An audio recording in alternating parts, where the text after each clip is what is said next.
Mum, this is a tribute to you for the amazing life you have lived, for the inspiration you are to us, your children, your entire family, and everyone whose lives you have touched. We have learned so much from you. We are who we are because of you. Thank you so much. We love you. We now want to share a quick recap of your life. Who you are, what made you so, your skills, your passions, and your beliefs. Hope you enjoy it the way we do. Big kiss. Love you lots. The many faces of many Swaro. Sheer joy to see such joie de vivre. We have grown to revel in the pleasures of finding her constantly doing something new. With excitement and enthusiasm, she embraces life to the fullest. It's easy to respect intelligence and achievement and to take for granted a stay-at-home mom. As we grew into young adults, that realization brought with it a guilt for undervaluing and underestimating this woman formidable. From her perseverance and forbearance, her power to stay, her ability to cope with pain and illness, to adjust, adapt, compromise, her own brand of real intelligence, we salute her. For holding on to herself, the essence of her own being, for flowering and blooming at every stage of her life, of every woman we have ever known, she is truly a woman beautiful.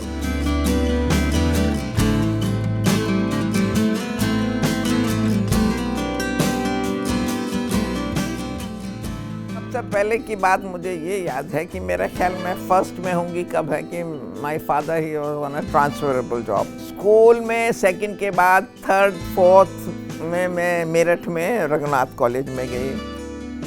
Fifth में हाथरस में एक school था उसमें गई। Fifth फिर दूसरी जगह transfer हो गई, फिर थोड़े दिन वहाँ गई, फिर वहाँ हॉस्टल में रही, फिर वहाँ से आ गई।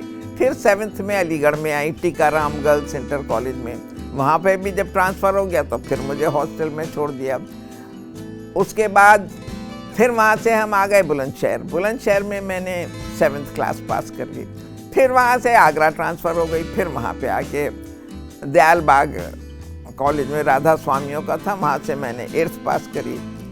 फिर वहाँ से मैं 9th में फिर लखनऊ ट्रांसफ़र हो गई। फिर वहाँ पे एक क्रिश्चियन स्कूल था लाल बाग, वहाँ एडमिशन करवा दिया। वहाँ से अभी 10th शुरू ही हुआ था तो मेरे फादर ने मिनिस्टर से लड़ाई करके रिज़ाइन कर दिया और कहा कि मैं तो अपने फादर की सेवा करने मवाना जा रहा हूँ। तो वो मवाना आ गए, मैं वहाँ हॉस्टल में रह के पढ़ती रही। फिर मैंने वहाँ से 10th पास कर लिया और उसी से एफिलिएटेड आईटी कॉलेज था लखनऊ में, बहुत फेमस वो था। फिर मैंने इंटर वहाँ से किया है। मैंने 12th वहाँ से आईटी कॉलेज से करा, पर I wanted to become an engineer, तो मैं इलाहाबाद में मैंने बीएससी कर ली। वहाँ से मैं इंजीनियरिंग की पढ़ाई करने आती थी तो मेरे चाचा थे रुड़की में मजिस्ट्रेट। तो मुझे ये था कि रुड़की सिविल इंजीनियरिंग कॉलेज में मैं कंपटीशन में बैठूंगी, फॉर्म भरा तो चाचा जी थे वहाँ पे कि चलो वहाँ चलो, वो अपना मेरी कोचिंग वोचिंग करवाते थे। बीएससी करने के बाद मैं बैठी यहाँ सिविल इंजीनियरिंग के कंपटीशन में और आई। उन्हें 3 लड़कियाँ लेनी थी, पर तीनों में से 3 लड़कियाँ आए तो कहती कम से कम 3 लड़कियाँ होंगी तो हम हॉस्टल खोलेंगे। मैं आई तो मैंने कहा मेरे चाचा रहते हैं यहाँ रुड़की में तो मैं इनके पास रह के पढ़ लूँगी। दे डिड नॉट एग्री कि नहीं, हॉस्टल ही होगा पर एक लड़की के लिए हॉस्टल नहीं बनेगा। कम से कम 5-7 तो हों और 5-7 भी ना हो तो कम से कम 3 लड़कियां तो ज़रूर होंगी, 3-4, तब तो हम हॉस्टल का वो करेंगे। और इस चक्कर में मेरा इंजीनियरिंग का वो ख़त्म हो गया। फिर मैं घर में आ गई तो अब ये अच्छा नहीं लगे कि क्या हुआ तो क्या करें, तो उन्होंने कहा इसका लॉ कर लेते हैं। तो मैंने लॉ करा। मवाने में कोई लॉ का प्राविधान नहीं था तो मेरठ कॉलेज आते थे तो इवनिंग क्लासेस में। माय ग्रैंडफादर बहुत नाराज़ हुए, इतनी बड़ी जवान लड़की है उसे शाम को क्या वकालत पढ़ाना है, कैसे जाएगी वहाँ पे और लड़कों के साथ पढ़ेगी। कि भाई वो तो इलाहाबाद में भी लड़कों के साथ पढ़ रही थी कि हमें नहीं पता ये तो मेरे फादर ने भी लॉ की क्लासेस ज्वाइन कर ली, तो हम दोनों शाम को रोज़ लॉ पढ़ने जाते थे। शाम को 5 बजे गए, रात को 8-9 बजे तक रोज़ पढ़ के आते थे। तो लॉ वहाँ से करा। चाहते हो तो उसके साथ IAS लड़का, अरे इसको लेडी एयरमैन में डाल दो, वहाँ पे पॉलिश हो जाएगी कुछ, तब तो लड़का मिलेगा। उन्होंने कहा अच्छा। फिर उन्होंने मुझे यहाँ लेडी एयरमैन में एडमिशन करा दिया, तो वो लॉ बीच में रह गया। तो पढ़ाई के अलावा आपकी और कौन सी एक्टिविटीज थी? आपने ये सब जो स्विमिंग, ये सब मैंने स्विमिंग वगैरह सब IT कॉलेज लखनऊ में किया। वहाँ पे मैं स्विमिंग भी वहाँ पे करती थी। हालांकि जब भी मवाना आते थे तो नहर थी वहाँ पे, तो my father was a good swimmer, तो वो सब हम लोग नहर पे पिकनिक करने जाते थे, वो भी मुझे सिखाते थे। पर वहाँ पे मैंने स्विमिंग कॉलेज में सीखी, स्विमिंग भी वहीं सीखी। बेसबॉल खेलते थे, वो भी वहीं सीखा। बेसबॉल, टेनिस, स्केटिंग, ये सब मैंने वहाँ पे ये सब IT कॉलेज में सीखा। ये सब I thought shooting also you learned somewhere. No, shooting I learned at the farm with my father. तो वहाँ पे मेरे फादर की वहाँ से भी ट्रांसफ़र हो गई थी, तो वहाँ पे मैंने ये साइकिलिंग वगैरह, मेरा भाई प्रवीण उसने, वो 5th क्लास में था, उन्होंने जल्दी साइकिलिंग सीख ली थी, तो वो मुझे साइकिलिंग वगैरह उन्होंने मुझे वहाँ सिखाई। My mother and father both used to help me, और उसमें मुझे फर्स्ट प्राइज़ मिलता था, किताबें बड़ी इनाम में मिलती थी। तो क्रिकेट का खेल? इलाहाबाद यूनिवर्सिटी में जब मैं BSc कर रही थी, तो वहाँ पे मैच हुआ, vice chancellor versus vice chancellor का मैच होता था, और उसकी मैं वाइस चांसलर की टीम की मैं कैप्टन, और उसके अंदर मैंने खूब छक्के मारे एक के बाद एक, और बड़ा मज़ा आया। और फिर एक ने जानबूझ के मेरे यहाँ मार के मुझे फाउल करके आउट करा। पर नेक्स्ट डे बड़ी क्लैपिंग होती थी। नेक्स्ट डे वहाँ के 2 अखबार थे, इलाहाबाद के लीडर और अमृत बाजार पत्रिका, और सब में फ्रंट पेज पे मेरी फ़ोटो थी, ओपनिंग बैट्समैन। और मैं वहाँ इलाहाबाद में साइंस डिपार्टमेंट में म्योर कॉलेज में पढ़ती थी, तो साइंस डिपार्टमेंट में मैं अकेली लड़की थी, बाकी सब लड़के थे। तो सब लड़के वो अखबार ले लेके घूमते थे कि ओह हमारी, कोई कहता था हमारी गर्लफ्रेंड है, ये हमारे साथ क्रिकेट खेलती है, तो मेरी वहाँ पे बहुत तड़ी जमी हुई थी। Tell me about your relationship with your brothers and sisters. कि सबसे मैं सबसे बड़ी, मेरे से सब भाई 1.5 साल छोटा प्रवीण, उससे 1.5 साल छोटा प्रशांत, प्रभात, प्रदीप, प्रमोद। और आई जस्ट वांटेड कि घर में सुनती थी कि अरे लड़कों पे लड़के होते जा रहे हैं, कितनी बड़ी फैमिली होएगी, ऑपरेशन कराओ, स्टरलाइजेशन करवा लो। और मैं सुनती थी अम्मा जी ऑपरेशन नहीं करवाना, मुझे बहन चाहिए, मुझे बहन चाहिए। और फिर देन मधुर वॉज बॉर्न, और सबके ऊपर मैं बॉस भी करती थी, और मैं झिड़का भी मारती थी। मामा तो बोलते हैं आप बड़ी उनको डांट? हाँ, बहुत डांट के रखती थी, और कुछ भी बात हो और वो कहते थे जी ने ये करा, तो फादर मेरे बजाय मुझे कुछ कहने के उनको बोलते थे चलो बड़ी बहन के पैर छू और माफ़ी मांगो, कि कोई मेरी गलती पे भी उन्हीं भाइयों को ही माफ़ी मांगनी पड़ती थी। मेरे फादर ने मुझे बहुत पैम्पर करके बहुत प्यार से बिगाड़ के रखा हुआ था। घर में फाइट होती थी, my mother used to fight कि तुमने इस लड़की का नाश मार दिया, इसको तुम इंग्लिश बना के, अंग्रेज बना के रखोगे, इसे बाइबल पढ़ाते हो, उसे ये करते हो, अपने धर्म का कुछ नहीं पता है। धर्म का तो बहुत होता था, आर्य समाज के बड़े दोनों डिवोट थे वो लोग थे, पर माई फादर वॉज एंग्लिसाइज्ड। उस ज़माने में कोई लड़कियां शॉर्ट्स पहन के या ट्राउजर्स पहन के नहीं रहती थी। मुझे उस तरह जो आजकल के बच्चे पहनते हैं वेस्टर्न क्लोथ्स, मुझे वैसे कपड़े पहनाए जाते थे।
तो शादी कैसे हुई? अब पापा से मतलब नाना जी ने इश्तेहार निकाला होगा? पापा ने भी इश्तेहार निकाल रखे थे, नाना जी भी निकाल रखे थे, पर मेरे फादर ने इनका इश्तेहार पढ़ा। So now tell me, जब आप पहली बार गई अत्तोबाल, it must have been quite a मतलब शॉक टू योर सिस्टम। तो छोटा सा गांव था, कोई इंग्लिश लैंग्वेज नहीं थी, हिंदी कोई बोलता नहीं था, ने कैसे मैनेज किया? उससे पहले ही जब ये मेरे फादर उनका घर बार देखने गए, ही सेड क्राइटेरिया कि ये सेल्फ मेड बॉय है, मैंने लड़का देखा है और ये बहुत राइज करेगा। The best quality in him he found कि is self made and we rise.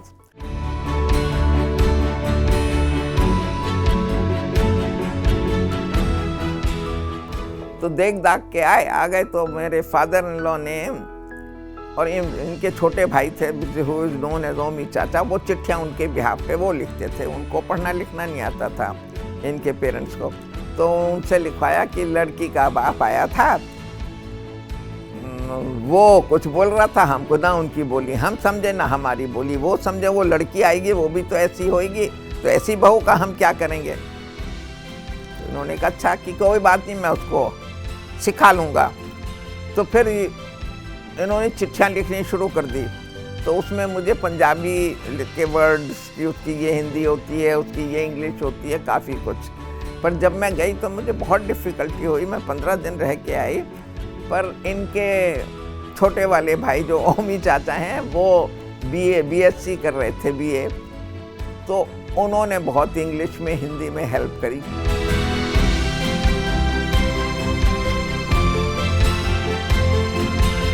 तो बता भी लुक बैक, अत्तोबाल सारा पापा के साइड की फैमिली, बुआ जिसने आपको सीता रानी बनाना शुरू कर दिया, धीरे धीरे उसमें कैसे सिमट गई? मेरे फादर इन लॉ ने तो उनका नाम ही रख दिया था कि मेरे बेटे का नाम राम है तो बहू का मेरा नाम सीता।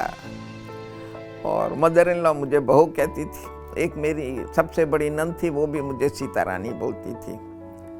ठीक है भाई, तो अपनी उसकी हुई। मेरे फादर ने एक बात कह दी थी कि मैंने तुम्हारे लिए हीरा ढूंढा है, अगर तुम उस फैमिली में ठीक से एडजस्ट नहीं कर पाई तो that will be suicidal. I kept that in my mind and I adjusted.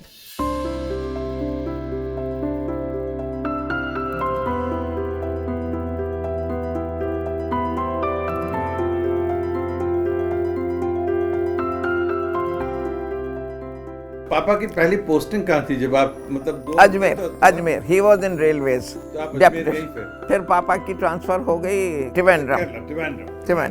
Trivandrum से फिर कपूरथला की पोस्टिंग हो गई। तो what are your recollections of motherhood? मैं हुआ, फिर पूनम हुई, शुरू हुई, कैसा आपको मतलब? बड़ा अच्छा लगा। कुछ यादें आपको एज मदरिंग की यादें, कोई किस्से बच्चों के साथ अर्ली डेज? अब यादें तो बहुत हैं, छोटी छोटी, कैसे बच्चों के नहलाना धुलाना खिलाना पिलाना खेलना। कपड़े आप ही बनाती थी? कपड़े क्योंकि अफोर्ड ही नहीं कर सकते थे, सब की स्टिचिंग मैं ही करती थी। सो नेक्स्ट अगला पक्का घर फिर तो नेताजी नगर में दिल्ली में जब शिफ्ट हुए। हाँ, तब तक पूनम हो गई थी भोपाल में और तब शुरू की भी बर्थ हो गई। हाँ, भोपाल में पूनम की बर्थ हो गई, शुरू की बर्थ नहीं हुई थी। शुरू की बर्थ हम नेताजी नगर में शिफ्ट कर गए थे। इसकी बर्थ हुई है 1963 में। 5 साल हो गए थे हमारी शादी को। और तो बताओ, तो पहले फिर हम बॉम्बे गए 3 साल, वो कैसा था? बॉम्बे भी पहली बार गए थे, ये 63 हम गए, 65 में 3 साल बॉम्बे रहने के बाद 68 में हम उधर बैडमिंटन खेलते थे नीचे। हाँ, नीचे बैडमिंटन खेलते थे, काफ़ी स्पोर्ट्स वगैरह थे। ब्रिज भी खेले वहाँ पे। इनके बॉस थे तिलक और उनकी वाइफ, और हम दोनों ऑफिस से आते ही सबसे पहला काम ये होता था कि चलो ब्रिज खेलेंगे।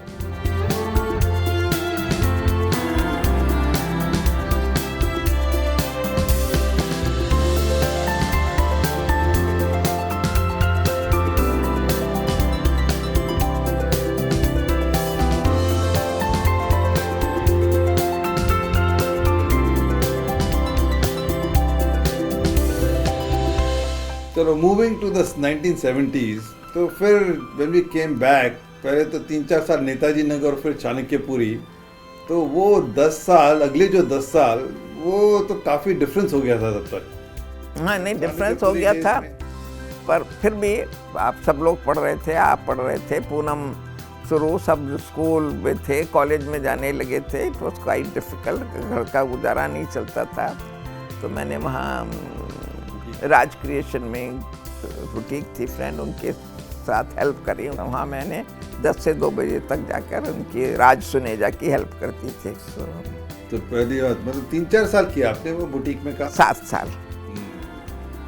आपने तब पहली बार गाड़ी चला के जाना शुरू किया था?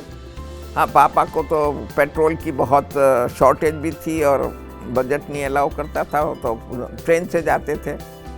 गाड़ी खड़ी रहती थी, मैं चोरी से गाड़ी ले जाती थी। पापा को पता नहीं, बाद में पता चल गया कि ले जाती है, वो तो बाद में पता चला कि ले जाती है। आई कुड, पहले तो यही था कि आई वुड वॉक, ज़्यादा दूर नहीं था, पर मैं अपनी तड़ी जमाने को कि नहीं, मैंने कहा क्या है, अब कमा रही हूँ, इसमें 50 रुपये का पेट्रोल डाल लूँगी महीने भर में, तो वहाँ पे मेरी तड़ी होएगी कि I don't want to tell them कि मैं पैसे की कमी की वजह से आपको यहाँ हेल्प करने आ रही हूँ। मैंने कहा मैं तो शौक आ रही हूँ। चाणक्यपुरी दिनों में दोस्तियाँ भी और कोई नहीं बनी? नहीं, बहुत बनी है, तो बहुत फ्रेंड बने। कुछ तो आप लोगों के सब बच्चों के जो पेरेंट्स हैं उनसे हमारी बहुत ज़्यादा दोस्ती हो गई, हर समय आने जाने के उसमें अपना भी सर्कल हो गया था।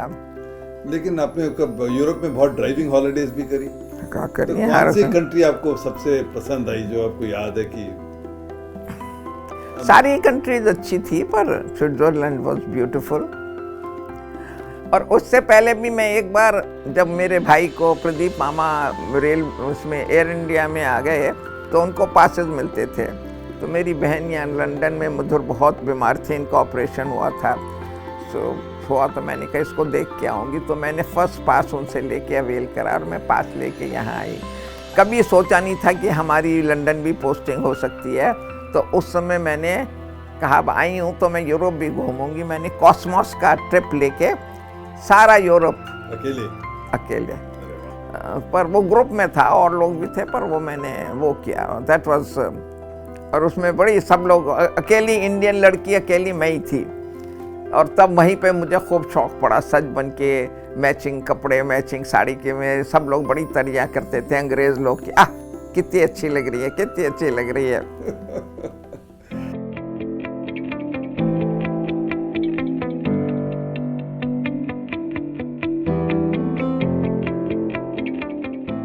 तो तो फिर अब रिटायरमेंट के बाद वापस इंडिया आए, अलकनंदा, मोर इम्पोर्टेंटली वसंत विहार जब शिफ्ट हुए, मतलब उसको भी 30 साल नहीं, वहाँ से आए तो हम 7 साल अलकनंदा में रहे।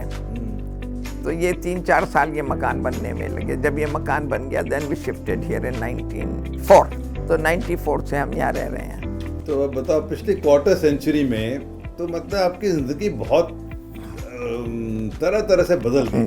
और यहाँ आने के बाद 2-3 साल तो सेटल बैटल होने में लग गए। फिर धीरे धीरे यहाँ हुआ कि अब शाम को क्या करें, तो पहले स्क्रैबल खेल लिया, ये कर लिया। फिर हमने कहा, एक फ्लायर आया, उसमें था कि एक मिस्टर बोस मलिक ब्रिज खेलना सिखा रहे हैं क्लब में। मैंने कहा चलो ये सीखते हैं। फिर हमने उनसे जाके ब्रिज सीखी और उसके बाद से ऐसा चस्का पड़ा कि हम रोज़ शाम को 5 बजे ब्रिज खेलने जाते हैं, 5 से 8 बजे तक।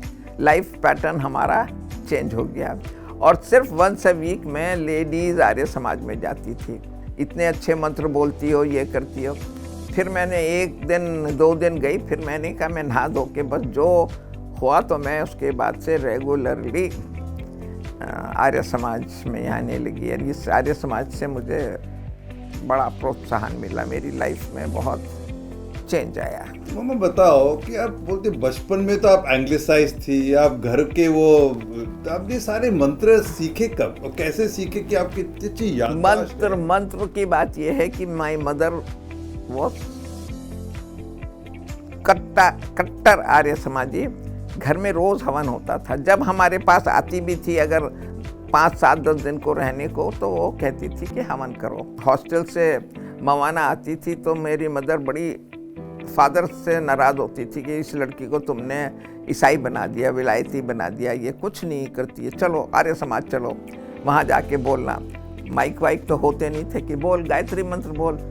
धीरे से बोलती थी, बहुत मार पड़ती थी कि ज़ोर से बोलो जो पीछे तक सुनाई देगा। मेरी आवाज़ तेज़ हो गई उस चक्कर में। तो यहाँ पे तो फैंसी ड्रेस कंपटीशन वगैरह में भी आप ये फिर मैं लेडीज़ क्लब ज्वाइन करी, इसकी भी मेंबरशिप काफ़ी उस पर मिली। तो यहाँ पे मैंने लेडीज़ क्लब में बहुत सारे वो करे फैंसी ड्रेस में। एक बार मैंने लोफर की वो करी, एक बार मैंने इंग्लिश लेडी की एक्टिंग करी, एक बार मैंने मेरे भैंस के डंडा क्यों मारा इसकी करी, एक बार जीनत अमान की करी। डिफरेंट उसमें मैंने यहाँ पे काफ़ी सारे वो किए हैं लेडीज़ क्लब के अंदर। तो बहुत मतलब सारे कॉलोनी में तो आप हाँ, दे नो मी। और क्योंकि मेरी आवाज़ तेज़ है तो सबको सुन जाता है मैं क्या कह रही हूँ, तो इसलिए थोड़ी पॉपुलैरिटी बढ़ गई। लेकिन अब तो आप सारे आर्य समाज की प्रधान भी हो। हाँ, आर्य समाज की प्रधान हूँ। क्या क्या आता है उसमें? आर्य समाज हमारा ये 4 शाखाएं रन करता है। आर्य समाज तो है ही। तो एक बताओ, इसी जिसने इतने अपने भजन प्रिपेयर करे हैं, जो अपने सॉन्ग प्रिपेयर करे हैं, कि किसी एक सॉन्ग की थोड़ी पंक्ति गा के तो सुना।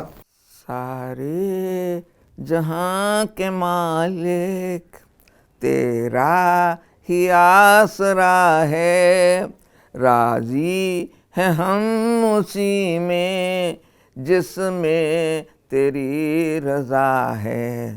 सारे जहां के मालिक हम क्या बताएं तुझको, सब कुछ तुझे खबर है। हम क्या बताएं तुझको, सब कुछ तुझे खबर है। हर हाल में हमारी तेरी तरफ नज़र है, तेरी तरफ नज़र है। किस्मत है वो हमारी, किस्मत है वो हमारी, जो तेरा फैसला है। किस्मत है वो हमारी, जो तेरा फैसला है।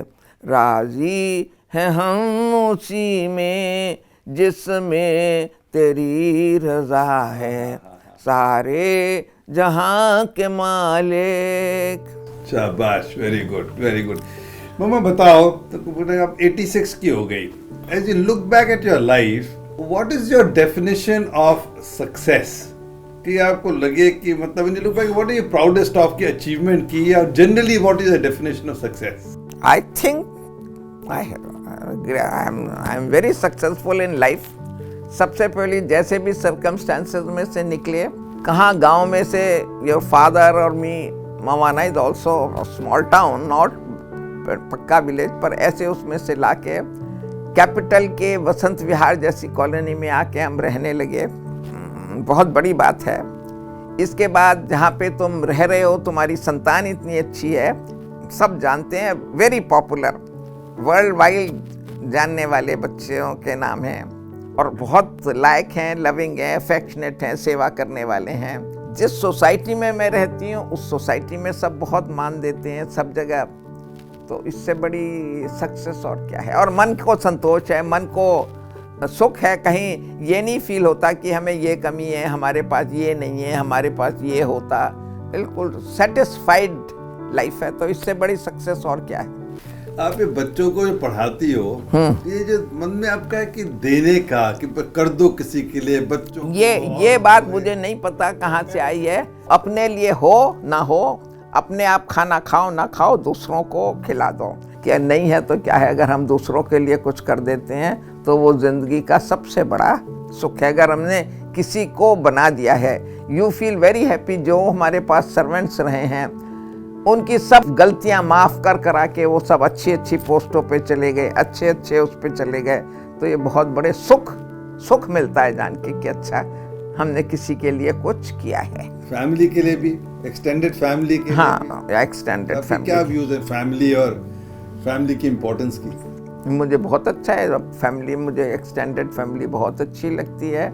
सब परिवार वाले हैं। क्या बिग बी बुलाते हैं हम? हाँ, लोग कोई कुछ नाम से, कोई बिग बी कहता है, कोई कुछ कहता है, पर पूरे परिवार में सब बहुत मान सम्मान देते हैं, चाहे मदर की साइड में हो चाहे हस्बैंड की साइड में हो।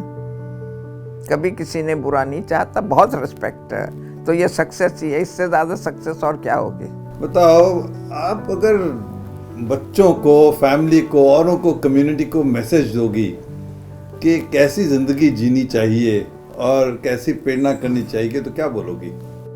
जैसी मैंने जी है वैसे ही जियो।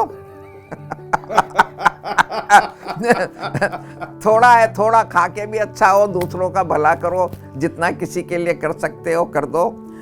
कोई अहंकार नहीं होना चाहिए, अपना स्वभाव अच्छा होना चाहिए, अपनी वाणी अच्छी होनी चाहिए, सबसे प्यार से रहो, इज्जत से रहो, घमंड नहीं होना चाहिए, किसी से ईर्ष्या द्वेष नहीं करनी चाहिए, काम क्रोध लोभ मोह इन सब से दूर उठ के अपना जीवन जियो।